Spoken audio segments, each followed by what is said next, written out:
pour les besoins du montage Arduino, j'avais besoin de commander du 230 volts avec un Arduino. Un Arduino, c'est du 5 volts, forcément qui ne va pas alimenter les ampoules, etc.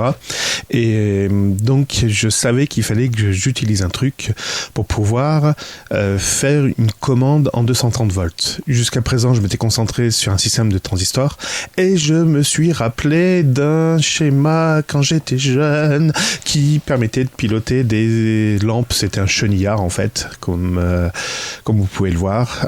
Beau chenillard que j'avais réalisé il y a très longtemps et je l'ai retrouvé sur internet.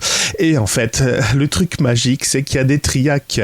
Et oui, les triacs sont pilotés par une puce programmable. Et ces triacs, bon, on passe par un transistor pour envoyer en fait le courant de gâche, mais voilà, c'est le triac qui va commander le 230 volts. Ça y est, j'ai trouvé.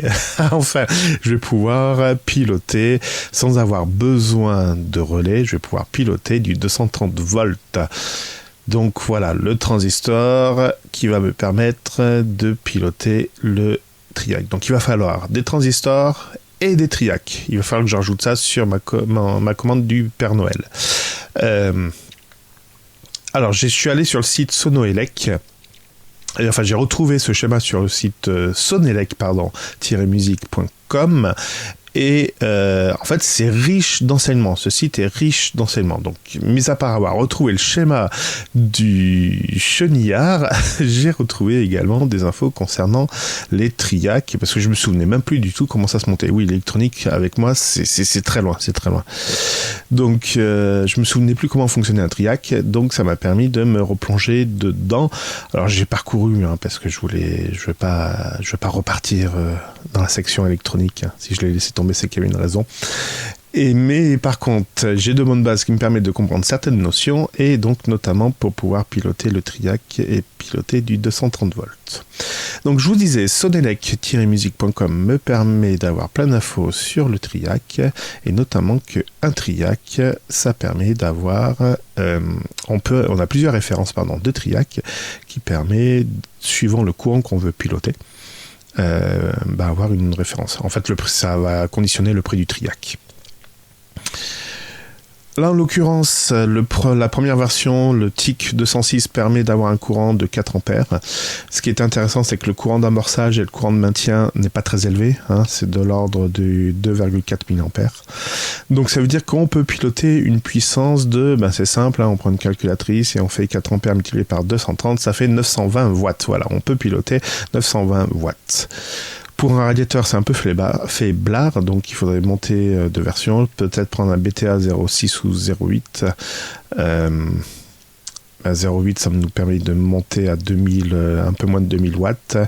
Et la version 16 ampères, donc le BTA 16, ça permet de piloter encore plus d'ampérage, mais en plus le courant d'amorçage n'est pas très différent. En fait, il est identique. Qu'on prenne un BTA 06, 08, 12 ou 16, c'est le même courant d'amorçage, le même courant de maintien. Bon. Bref, en plus, ça m'a permis de voir que, entre l'Arduino qui est du 5 volts et la commande d'un radiateur en 230 volts, il y a une différence de potentiel qui peut être dangereux. Donc on retrouve le triac, et le triac doit être commandé par la partie 5 volts, sauf que le triac est en liaison directe avec le 230 volts. Donc qu'est-ce qui va séparer les deux circuits ? C'est un optocoupleur. L'optocoupleur permet de faire ce qu'on appelle une isolation galvanique, c'est-à-dire que la masse ne sera pas commune entre l'Arduino et le 230 volts, ce qui permet d'avoir un Arduino en mode sécure, en mode je ne vais pas m'électrocuter dès que je vais mettre les doigts dedans. Enfin, c'est plus pour protéger l'Arduino qu'autre chose.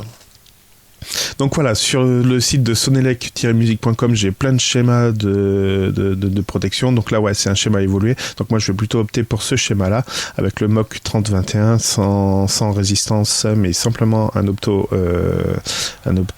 triac. Alors l'optocoupleur, c'est simple, c'est l'association entre une LED émettrice et un capteur de lumière qui permet de faire passer le courant ou pas. Donc voilà, super content. Donc j'ai commandé des Triac. Vous voyez, j'ai pris des BTA 26, 41 et 16 pour faire mes muses. Le prix forcément n'est pas identique. Ça part de 1,62$ et ça monte jusqu'à 4,25$.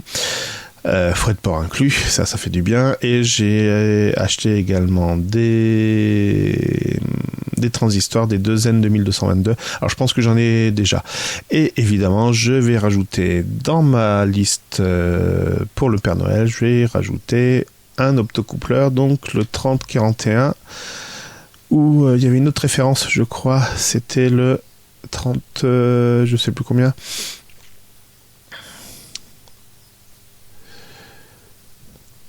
3041, ouais, et puis l'autre qui est peut-être un peu plus cher, non? Bon, bref. Voilà, je vais commander ça, ça va permettre d'avancer les projets, et je suis content, voilà. C'était mon blog en vidéo, je vous remercie, à la prochaine, bye bye.